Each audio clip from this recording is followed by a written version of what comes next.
This is paper 3, video 4 for the February mock. The first topic we're going to look at on this one is all to do with bearings. So here we've got a little diagram and we're going to do a couple of questions based on that. Whenever you're finding a bearing, the key thing is where you are going from. So for the first question, y from x, we need to put the north line and also the protractor on x because that is where we are going from. Now we always measure in a clockwise direction. So what we need to do is measure from the north line using the outside numbers, hence why protractors are set up like this, so we can do this going clockwise, round to the line that goes to y. So here, if we look at this line here, that takes us up to 123 degrees to get to y. So the bearing y from x will be around about 123 degrees. The next question says z from y. So because we are going from y, I put my north line on y, as well as the protractor, again going in a clockwise direction, and I'm measuring then the line that goes up to z. So that line up to z hits around about here, so that is about 46 degrees. Now, whenever you're writing a bearing, bearings must be made up of 3 numbers, 3 digits. So because there's only 2 in the number 46, the actual answer will become 046. For the next one, we need to go x from z. That means we're going to put the protractor and the north line on z. We don't have a line going to x, so that's the first thing I'm going to add onto this one. So a line joining x and z together like that. Now if I put my protractor onto z like I have with the other questions, that actually is not going to be able to measure round to this line here. So what I take from this, the fact that going in a clockwise direction all the way down to the bottom here, that takes us up to 180 degrees. If I then spin the protractor round, and I need to see how much further we need to go from that 180 down at the bottom here to get round to this line. This line looks to me to be around about 50, 60, 70, around about the 80, 81 mark. So I've got for this one the 180 plus around about 80, 81. So that tells me that the bearing is going to be 260 degrees. For the final question for this, y from z. So again, using the same idea, from z means I put the protractor on z. Again, just like the last question, I'm going further than the 180 degrees on that side.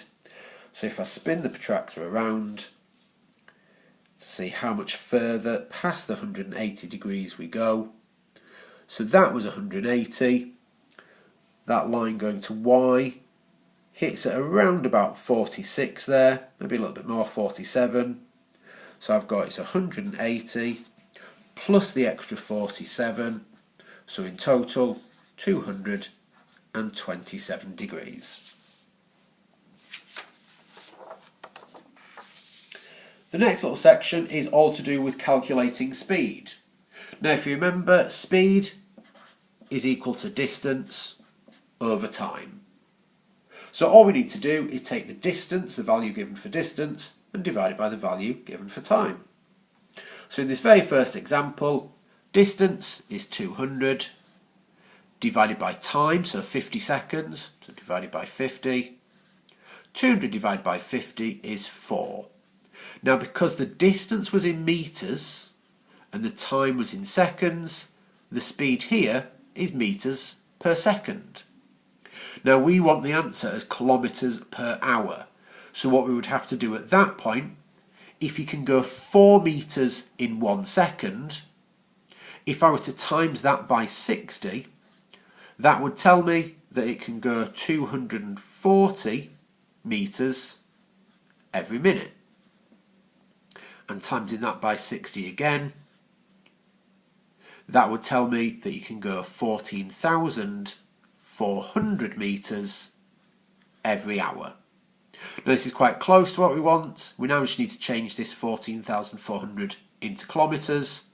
So we divide by 1,000, so it tells me 14.4 kilometres an hour. So that's how we would change a unit of speed. For the next question, speed equals distance divided by time, remember. So the distance here is 20 miles divided by 20 minutes.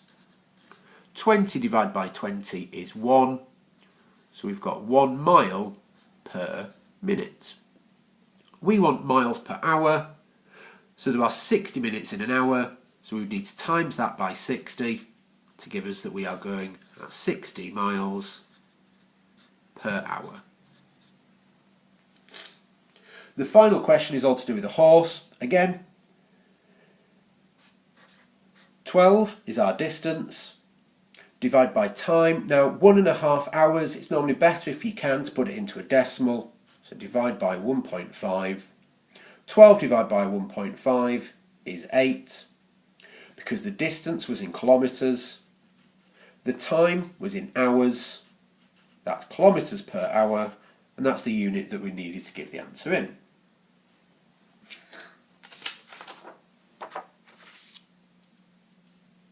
The next question, again to do with distance and time and speed, but we're going to do a different thing for this.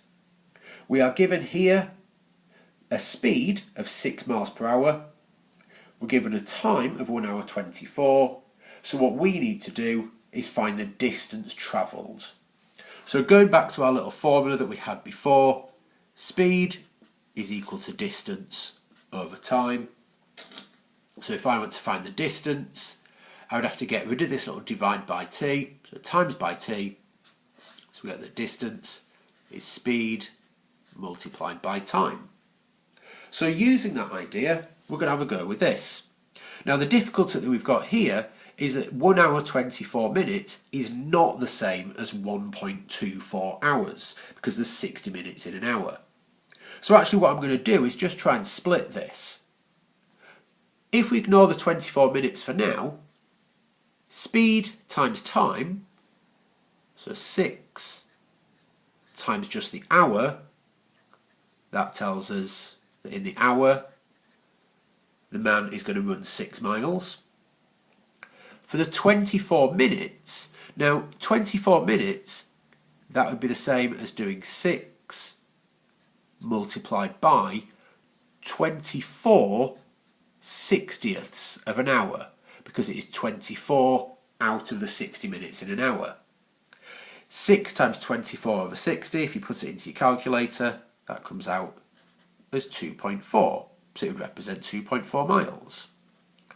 So altogether, in that hour and 24 minutes, the man has run altogether 8.4 miles.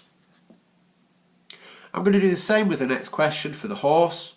So 21 miles an hour for 2 hours. If we ignore the 36 minutes, 21 is the speed, time is 2 hours, so that gives us 42 miles. And then if we do for the 36 minutes, speed is 21, time this time is 36 60ths of an hour, so 36 minutes out of the full hour. If you put that into your calculator, that comes out as 12.6. Again, that's miles. So if we now add these two together, that tells me that the horse in total has done 54.6 miles altogether in the 2 hours 36. Final example, no different. So Mr. Smith is skipping at 2 miles an hour. So if we ignore the minutes for now, speed multiplied by time gives us distance. So that first bit will give us 2 miles. We ignore the hours this time and do for 42 minutes. So speed times time, so that is 42 60ths of an hour. So if I type that into my calculator, that comes out as 1.4 miles. So altogether, 2 miles plus the 1.4 tells us that Mr. Smith skipped 3.4 miles altogether. Third and final question to do with speed, distance and time, but this time taking a completely different idea. We're looking here at rates again, but it's miles per gallon this time. So here we've got that Mr. Horn's car can travel 50 miles per gallon. So 1 gallon of fuel, 1 gallon of petrol would take 50, would be enough to go 50 miles. So if he wanted to travel 120 miles, in order to find out how much petrol he needs, we would have to do 120, so the distance he's trying to travel, divided by 50 to see how many lots of 50 would go into it. That would tell us 2.4 gallons. Mr. Smith's car, slightly different. His can go 40 miles per gallon. Now he's wanted to travel 35 miles. So to find out how much petrol he's going to use, we would see how many lots of 40 we needed to go 35 miles. Now if you do 35 divided by 40 on your calculator, that comes out as 0.875 gallons. So actually, and we could have predicted this before, he's using less than a gallon because he's going less than 40 miles. Miss Trail's car is the last one. So her car does 24 miles to the gallon. She wants to travel 30 miles. So to find out how much petrol she will need, we would have to do 30 divided by 24. And that comes out as 1.25 gallons. Now there may be a question using all of the last 3 bits of information on the mock. So if you thought each element was easy, you may need to join all of those together. The final question we've got is just sketching graphs. So we just need to know roughly what the graphs of these different equations would look like. So y equals x squared, well that's a quadratic graph. So if we just did as a very simple sketch, this would be my axes, and an x squared touching the origin there, 0, 0, y equals x squared would look like that. 4 to the power x, now this is known as an exponential graph. For any graph or any equation where you have got a number to the power of x within your graph, it is going to look just like this. That point there, just out of interest, that point there would need to cross at the number 1. The reason being, at that point, x is equal to nothing. It's on the y-axis, so x is nothing. So effectively, you're doing 4 to the power of nothing, and anything to the power of nothing is 1. So this is why exponential graphs always cross at 1. Same for the next one, even though it's a decimal, you would still have more or less the exact same graph. It just wouldn't speed up as much as the last one. So you'd have the same idea, very similar graph, again crossing at 1 because it's x as a power. Y equals x cubed is the last one. If it's just x cubed on its own, here are our axes. It starts off looking a little bit like the quadratic that we started with, but when we get into the negative values of x, it does something a bit like that.